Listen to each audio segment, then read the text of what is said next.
Welcome back, everyone. Ready for another deep dive. Always. What chilling tale are we tackling today?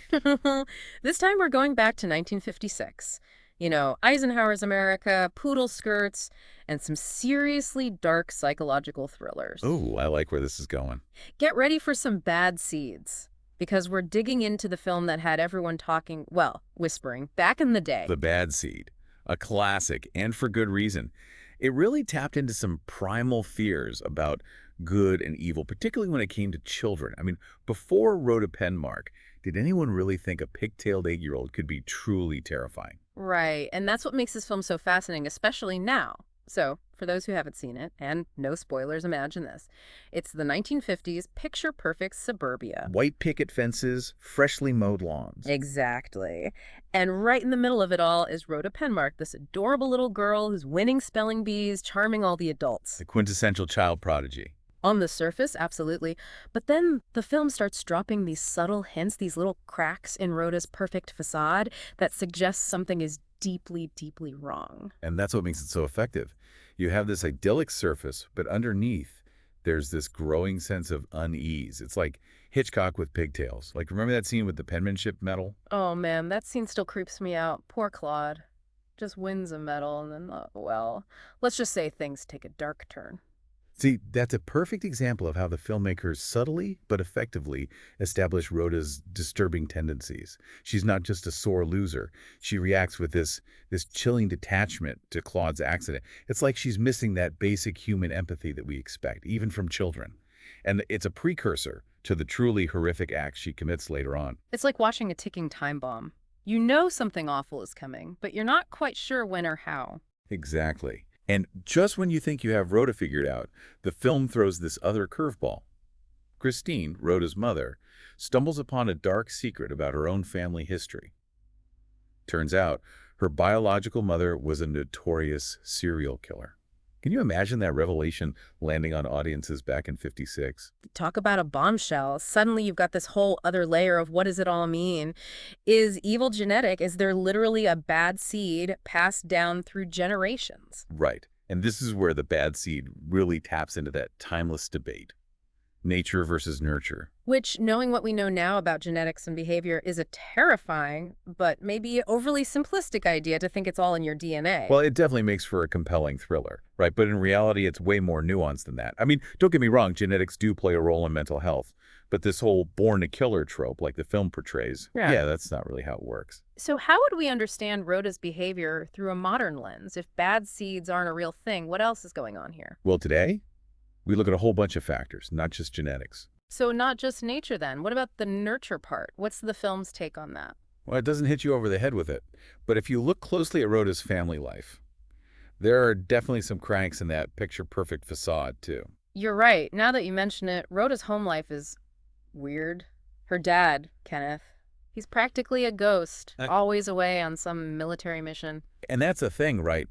His absence is presented as this patriotic duty, but it creates this vacuum in the Penmark household.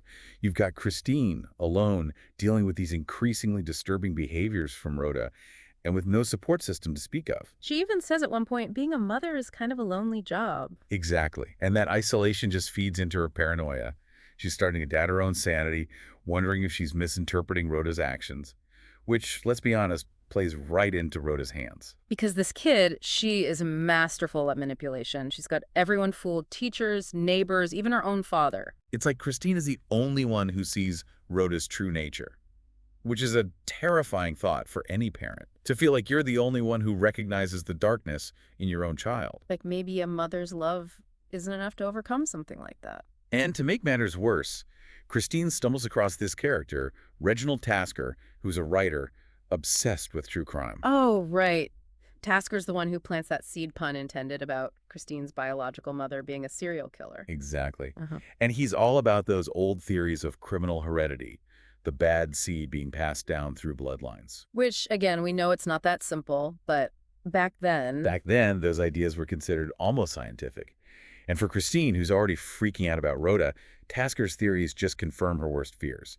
It's like finding a twisted kind of logic in the midst of her confusion. So you've got this perfect storm brewing, a deeply troubled child, a mother grappling with her own dark family history, a father who's completely oblivious. It's no wonder this film became a psychological thriller classic. And then there's that ending. I don't want to give anything away for our listeners who haven't seen it, but let's just say it takes a very dark turn, even for a genre that's known for its twists and turns. Yeah, the bad seed does not hold back. Christine, desperate to protect others from Rhoda, she decides to. Well, she takes matters into her own hands. She gives Rhoda a lethal dose of sleeping pills. And then tries to take her own life, too. Talk about a mother's worst nightmare, realizing what your own child is capable of and feeling like you have to stop her, even if it means unimaginable choices. But there's a storm raging outside during all of this, remember, and it actually plays a part in how things unfold. Right, almost like nature itself is a character in those final scenes. Totally. So the storm delays Christine from putting Rhoda to bed right away, and that delay gives her just enough time to be found.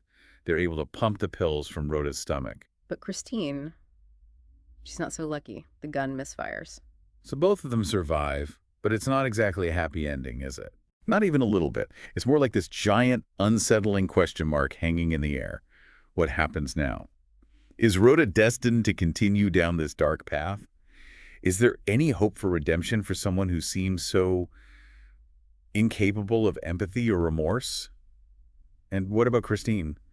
How does a mother even begin to move on from something like that? And just when you think it can't get any creepier, the film leaves us with one final image.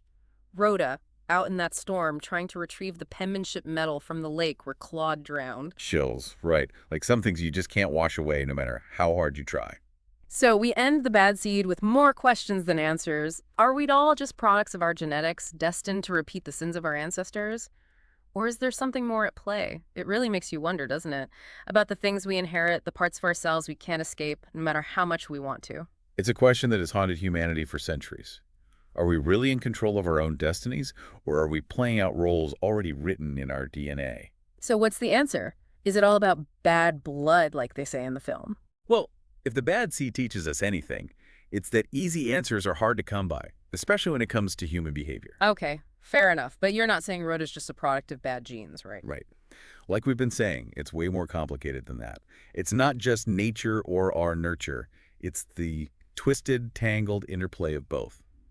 Genetics might lay the groundwork, but it's our environment, our experiences, the people we meet, the choices we make.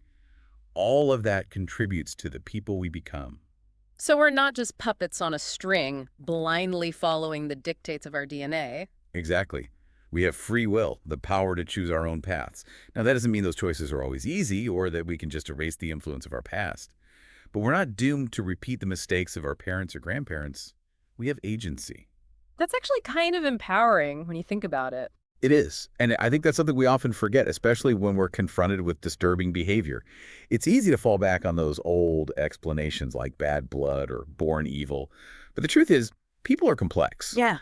And the bad seed, for all its sensationalism, it does make us confront that complexity. It definitely stays with you. Like even now, all these years later, those final images, those lingering questions, they stick with you. And that's the power of a good thriller, right? It's not just about the scares, it's about what those scares reveal about ourselves, about the things that keep us up at night, the darkness that exists not just out there in the world, but within us too. Well said. Well, folks, there you have it. The Bad Seed. A film that's as thought-provoking as it is chilling. A reminder that sometimes the scariest monsters are the ones hiding in plain sight, and the most unsettling truths are often the ones we're most afraid to face. Thanks for joining us for this deep dive, everyone. Until next time, try to keep those bad seeds at bay.